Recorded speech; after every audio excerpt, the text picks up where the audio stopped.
안녕하세요. 법무법인 동광의 민경철 변호사입니다. 오늘은 검사 생활을 하고 변호사 생활을 하면서 느낀 게 있어요. 사람들이 좀 이걸 알면은 형사적으로 고발당하거나 그런 일 없이 잘 지낼 수 있을 텐데 미리 좀 알았으면 좋았을 텐데 이런 것들이 좀 몇 가지가 있어요. 제가 오늘 이렇게 강의 형식으로 여러분들한테 동영상을 찍어서 이걸 보는 분들이 아무래도 성이라는 문제가 좀 젊은 분들한테서 많이 일어나는 일이지 않습니까? 나이가 있으신 분들도 실수하는 경우가 좀 있는데 주로 젊은 분들이 문제가 많이 되기 때문에 젊은 분들 또는 젊은 분들을 보호하고 계신 분들 이런 분들은 좀 한번 봤으면 좋겠어요. 제가 경험했던 것들을 솔직히 담백하게 말씀드릴 테니까 일단 한번 보시겠습니까? 소개도 하고 성범죄의 종류 사람들이 이제 민사사건은 어느 정도 아는데 형사사건에 대해서 프로세스를 잘 모르시더라고요. 그래서 형사사건 프로세스 그다음에 피해를 당하지 않기 위해서 어떤 것들이 필요한지 이런 순서로 오늘의 강의를 한번 시작해 보겠습니다. 저는 동광의 민경철 대표 변호사고요. 검사 생활을 하다가 지금 변호사를 하고 있습니다. 저한테 찾아오시는 분들이 되게 이상한 분들이 오는 게 아니에요. 대부분 90% 이상이 전과가 하나도 없으신 분이에요. 아주 착하게 자라왔고 모범적으로 자라왔고 지금도 건전하게 사회의 구성원으로서 생활하고 있는 분이 뭔가 일이 벌어졌는데 고소를 당하고 잘못하면 실형을 받게 되고 이런 상황에 놓이게 되는 거거든요. 딱 한 번의 실수가 인생을 망칠 수가 있기 때문에 저는 이 내용을 어떻게 하면 임신이 되느냐 이런 성교육과 마찬가지로 성범죄에 대한 교육이 필요하다고 저는 반드시 생각해요. 그래서 제가 이 영상도 찍게 된 거니까 반드시 이 영상을 보시는 분들은 본인을 위해서, 본인의 자녀들을 위해서 한번 주의 깊게 들어보시는 게 전 나쁘지 않다고 봐요. 가장 많이 문제되는 것 위주로만 설명을 한번 드려볼게요. 첫 번째가 중강간, 두 번째가 중강제추행, 카메라 촬영죄, 통신매체 이용 음란죄, 아청물 소지죄, 직장에서의 성희롱 요 콘텐츠를 가지고 한번 여러분들한테 한번 말씀드려보겠습니다. 중강간이라는 게 있죠. 준강제추행. 강간하고 강제추행은 확실히 아시잖아요. 강간이라는 거는 이제 성기 삽입이 이루어진 경우가 강간이고 성기 삽입이 이루어지지 않는 대부분 것들은 강제추행이에요. 그럼 준자가 왜 붙었냐? 한거 불능의 상태 또는 심신상실의 상태에 도달해 있기 때문에 폭행 또는 협박이 없어도 똑같이 처벌해야 된다는 게 준강간, 준강제추행이에요. 흔한 예가 술 먹고 뻗어 있는 상황. 상대방과 성관계를 했다. 심신상실의 상태를 이용해서 성관계를 한 거기 때문에 폭행 또는 협박이 없었다고 하더라도 강간죄에 준해서 처벌해야 된다. 그래서 만든 게 준강간죄. 법전에 보면 3년 이상의 유기징역 또는 10년 이하의 징역 이런 식으로 굉장히 중한 범죄예요. 그러면 한번 어떤 판례들이 있는지 한번 볼까요? 심신상실 한거 불능. 심신상실하면 정신장애로 성적 행위에 대한 정상적인 판단 능력이 없는 상태. 항거불능, 심리적 또는 물리적으로 반항이 절대적으로 불가하거나 현저히 곤란한 경우. 피해자가 약물 등에 의해 일시적으로 의식을 잃은 상태 또는 완전히 의식을 잃지는 않았더라도 그와 같은 사유로 정상적인 판단 능력과 대응, 조절 능력을 행사할 수 없는 상태에 있었다면 준강간죄의 심신상실 또는 항거불능 상태에 해당한다. 당시 상황이 어떤 상황이었는지는 굉장히 서로 다툼이 많을 수밖에 없어요. 그럼 가해자로 오해받지 않으려면 어떻게 해야 될까요? 피해자가 정상적으로 보이더라도 소위 블랙아웃일 가능성이 있으므로 행위에 대한 정확한 의사 공유가 필요하다. 또 필요하면 녹음을 해서 증거 자료를 확보할 필요도 있다. 이게 젊은 분들 사이에서 이게 많이 퍼져 있는 그런 내용들이에요. 근데 여기서 까딱 잘못해서 녹음이 아니라 녹화를 해버리지 않습니까? 이거는 또 카메라 등 이용 촬영죄가 되기 때문에 녹화하면 안 돼요. 피해자도 마찬가지예요. 가해자뿐만 아니라 피해자분들도 이런 걸 알아야 된다. 성이라는 거는 굉장히 자연스러운 인간의 욕구 중에 하나거든요. 상대방이 나와의 그런 생각에 동의해준다고 생각한다면 성관계로 나갈 수가 있는 거예요. 근데 그 상황에서 상대방이 오해나지 않게 하려면 어느 정도 명확하게 의사를 주셔야 된다. 그 다음에 두 번째로 지금 문제 많이 나오는 게 카메라 등 이용 촬영죄, 카철죄라고 얘기 많이 하죠.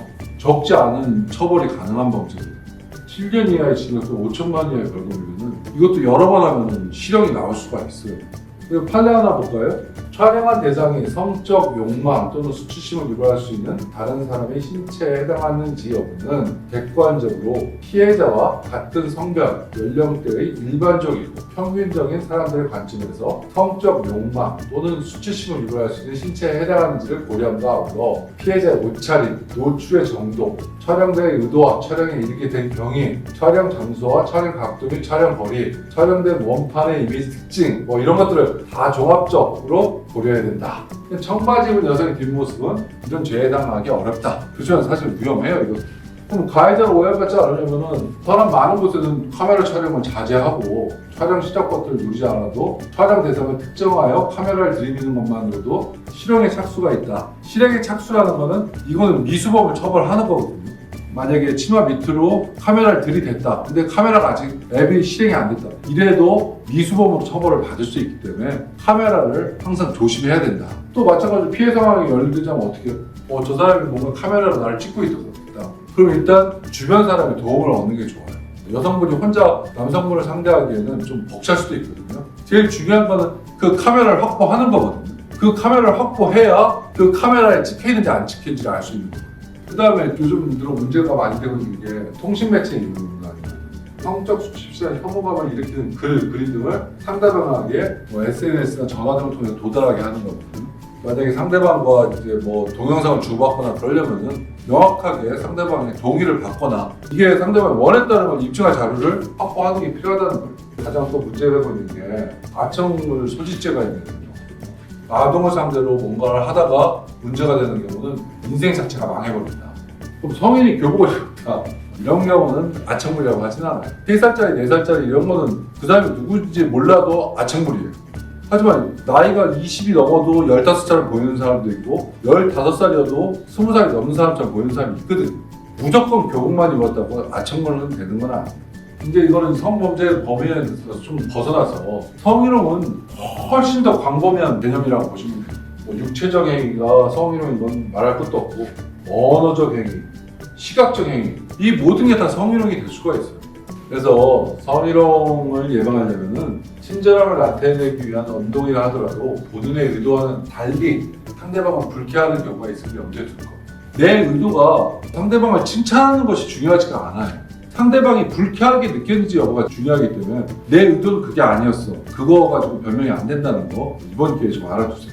이 정도는 상대방도 허용할 것이고 일방적으로 추측하지 말 것. 상대방이 불쾌함을 표시하거나 자리를 피할 경우 즉각 말이나 행동을 중단할 것.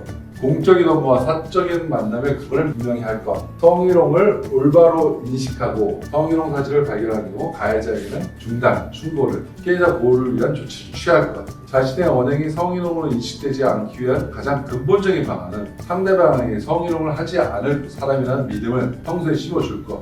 이게 굉장히 중요한 말이에요.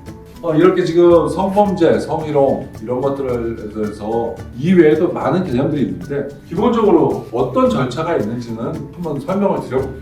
만약에 이제 범죄가 발생하지 않습니까? 그러면 이제 신고를 하죠. 아니면 하루 이틀 고소장을 접수시킬 수도 있습니다. 경찰에 고소장에 접수가 되면은 경찰 담당자가 정해져요. 그러면 그 담당자가 고소인을 먼저 불러서 조서를 받아요. 그리고 나서 피고인을 조사하고 그 다음에 다른 증거 수집 절차를 한다. 이런 것들이 다 범인을 특정하고 혐의를 밝히기 위한 조사예요. 경찰에서 이런 수사가 끝나면은 혐의가 있다고 판단해. 그러면 사건을 검찰로 송치하게 되는 거고 혐의가 없어. 이러면 불송치 결정을 내리게 되는 거예요. 그러면 불송치 결정을 하면은 그 고소인은 이의 신청을 하면은 또 사건이 검찰로 가.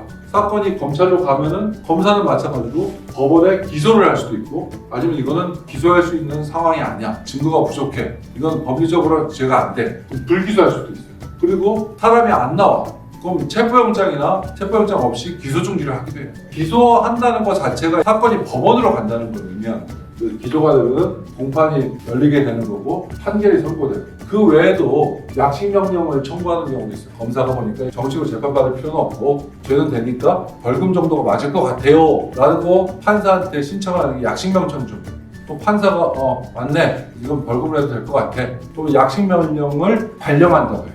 그래서 1심이 끝나면 1심에 대해서 나는 받아들일 수 없어. 그러면 항소하게 되고 2심이 진행되고 2심이 끝나게 되면 나는 이것도 받아들일 수 없어. 그럼 대법원에 상고심이 진행이 돼요. 이게 전체적인 형사 절차의 돌격이라고 보시면 돼요.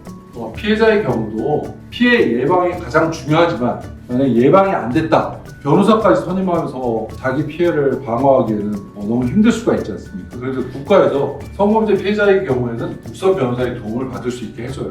상대방이 이제 형사처벌을 면하기 위해서 진심으로 뉘우치고 반성한다면 합의라는 과정이 이루어지는 거거든요. 근데 여기서 사람들이 가장 묻는 질문 중에 하나가 이 정도 사안이면 얼마가 합의금이 적정하나요? 하지만 합의금이라는 건 딱 정해져 있는 게 아니에요. 똑같은 사안이라고 거의 비슷한 사안에서도 어떤 피해자는 100만 원이면 된다고 생각하는 피해자들이 있고 어떤 피해자는 1000만 원, 어떤 피해자는 5천만 원, 어떤 피해자는 1억 원을 줘도 나 합의 안 하겠다라고 하는 분도 있을 수가 있거든요. 그럼 피해자가 원하는 대로 다 합의가 이루어지느냐? 그건 아니에요. 가해자가 줄 수 있는 능력과 의사가 있어야지 가능합니다.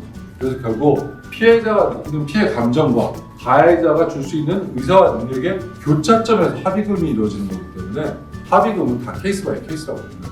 결국 성범죄는 의사소통의 문제인 경우가 많아요. 둘이 맘만 맞으면 그건 범죄가 아니에요. 제가 비록 성범죄 전문 변호사들에도 성범죄가 안 일어나기를 바라는 마음으로 진심을 담아서 여러분들한테 제가 경험한 모든 것들을 지금 설명해 드린 거거든요. 성에 관한 건 되게 아름다운 거니까 대립적인 갈등 상황을 안 가기를 바라는 마음으로 이 영상을 찍었습니다. 더 좋은 영상 가지고 여러분 찾아뵙도록 하겠습니다. 감사합니다.